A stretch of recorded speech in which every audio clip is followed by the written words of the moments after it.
Hey guys, today we talk about how can you fix this problem or know how you can do that on your Queen Master app. So all you have to do, so you just click here on settings here.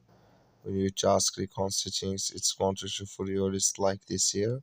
So then you go down, just keep going down, click here on apps. Come to apps is here, and here you're looking for Queen Master app. Or just click on search. Then here at Queen Master app, just click on it. So then it's going to take you to this list. Click on first stop, click on OK. Then you go down, just click on storage.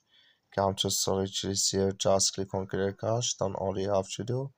So you just go to your Play Store, click here on Play Store here.